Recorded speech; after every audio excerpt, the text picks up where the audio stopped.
Hey Internet's RJ, welcome back. Thanks for tuning into the show today. Now today's episode, I'll look at the revamped Chase credit card lineup continues, this time with the brand new business Sapphire Reserve. First time we've had a business version of the Sapphire Reserve, and don't worry, they have some intros for us if you've got enough spend to hit it. So in typical fashion, we'll talk about this offer, terms, conditions, requirements, eligibility, the card itself, everything you need to know to make Chase's money become your money. So of course, if that sounds interesting to you, go ahead, press the subscribe button, and let's get to work.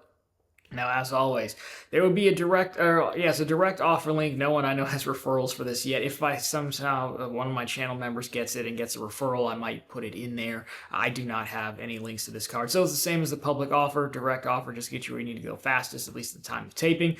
We've also covered the personal card in a separate video. So if you want to make all of Chase's money your money, we have that as well. So let's get to work here, taking a look at the promotional material, or really lack thereof, because there's not a happy person in sight. And given the annual, with the personal one, I said no one would be happy because they hiked the annual fee. And while this one does have a hefty annual fee at about $800, it is a brand new card, so you think they could warrant a happy person given the fee and the amount of spend, but no such luck here. So anyways, we can stick to it with the same page, because we can see you can get 200,000 bonus points, ultimate reward points, which is quite a bit, if you can spend $30,000 on purchases in your first 6 months from account opening. So really it's a credit card offer, so not too much really to go over there. Just apply, be approved, hit the spend. It's nice that they give you a 6-month window. I know a lot of people are going to balk at the $30K, but again, these are targeted at legitimate businesses. So I get it. I do think in the right scenario you could line this up, but we'll talk about that more at the end. So I guess keep in mind, again, these are ultimate reward points, so again, you can cash them out at 1 cent per point. You can send them to transfer partners. That booking through the travel portal at 1.5x is gone. There is a way to get 2 cents back at 2x points on certain redemptions, but it depends on the airline or hotel you're using and the type of airfare or class ticket you're getting or stay you're getting. So you'd have to look into that more. This, as you know, but in case you're new, this is not a review of the card by any means. We're just really here for the bank's money. So if you want a more in-depth look, let me know down below and I can probably answer some questions, but this really isn't that type of video. We will take a look at the card though. So easy enough. Let's take a look at the eligibility fees and closure rules now. And of course, we'll hit the card. So it is nationwide. I'm putting 524 with a question mark, and then there's a pop-up jail thing we'll talk about. Fees, as we said, it's $795 annual fee that is not avoidable. It will be assessed to you within the first billing cycle, and you do need to keep the card open for 1 year. So again, with eligibility, on the personal side, they have changed the Sapphire rules quite a bit. The 48-month rule is gone. Here, this is a brand new card, so no one's going to currently have it, so that's not an issue. What Chase has done is they've copied Amex and they implemented a pop-up jail that basically says, if you're not a profitable customer or a customer that Chase wants, they may still approve you for the card, but you will not get the intro offer, and it will tell you that before you proceed, and it's kind of up to you, but I can't imagine why anyone would want to do this without the intro offer. I would assume 524 is rolled into that potentially, but we don't know for sure. I'm pretty sure 524 is still in place. I don't think they would have gotten rid of that rule specifically. That's more of a risk rule, I think, than anything else. The other rules were more velocity and churning rules. So just be aware of that. And as far as keep the card open for 1 year, I would assume when you're done with it, you may be able to downgrade it to one of the ink cards. Not 100% sure, but I'd imagine the way the Sapphire on the personal side can be downgraded to Freedom, even though it's technically kind of a different family, they still consider it in their core family. So there could be some value there, but you don't really need too many cash cards unless you're really hitting the gift card thing hard. So really that's what we have. Let's take a look at the card itself now just to get some thoughts.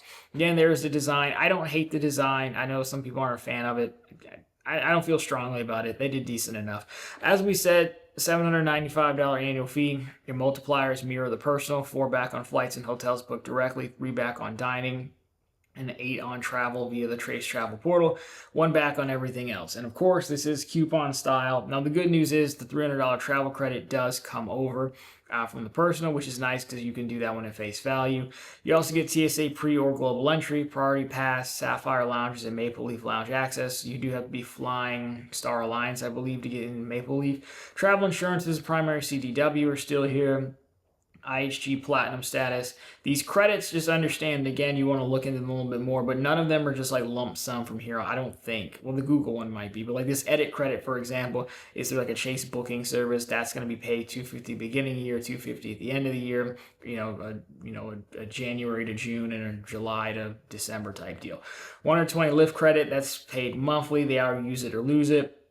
$200 Google Workspace credit, I do think is a lump sum, I think. $400 ZipRecruiter credit is broken up. $100 giftcards.com credit. There are specific gift cards that you're allowed to buy to trigger the credit, and it's $50 in the beginning of the year, it's $50 in the second half of the year. If you spend $120K a year on the card, you get bumped up to IHG Diamond Elite, $250 credit for the shops at Chase, Portal, $500 Southwest Airlines Chase Travel credit, and Southwest Airlines A-list status. So again, in typical couponing fashion, yes, if you add them all up, it does outweigh the annual fee. Plus, how do you want to value lounges and things like that?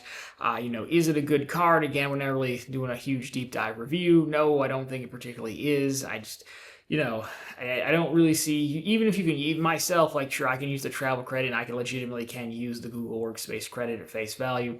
Profitable Content is a domain. I run Google Workspace. Like, that's how you get like the email address, like RJ at Profitable Content, or the one for the website, right? So I would use that, but even then, I don't know really what I'm getting for it. I don't really think there's a punch here to go through the hassle. I mean, maybe if you travel routes there have a lot of Sapphire lounges, I guess. But it doesn't really matter too much because, again, we're here for the money. And $200,000 is a nice payout. Again, 1 cent per point, you're looking at like $1,000. For me, originally I said I was going to apply for this on the main channel when it came out, or at least I was going to try. I didn't expect to be approved. Now I'll just kind of wait because it's good to have a card that, has high spend that you can hit a high offer in. Unfortunately, like, I can find a way to spend $30,000. It'll probably be something like years from now. Like, if I was gonna, like, eventually I need to put a deck or a patio on the back of this house, right? Like, it's just like a drop off. You're supposed to have one back there. I don't, not that I want one, we don't need to get too much into it, but I think about large projects like that, or like paying all your property taxes, all your insurances at once, figuring out some other ways to do it. It's doable. It's not going to be for everyone, but it is doable. So I'll just keep this in the back of my mind. Assuming I'm eligible one day, but I need a large spend commitment. Well, maybe it's tuition or what have you.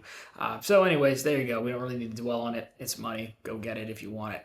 So summary slide here to take us home. And as we've said, your target is Chase. It is a Sapphire Reserve business card. It is, of course, nationwide. 200,000 ultimate reward points coming your way. Requirements, again, apply and be approved and spend $30,000 in the first 6 months of account opening. As we said, it's about $800 annual fee and not avoidable, and you do need to keep the card open for 1 year. And just like that, you're well on your way to a shiny new card and a large intro offer. But of course, this one is not for you.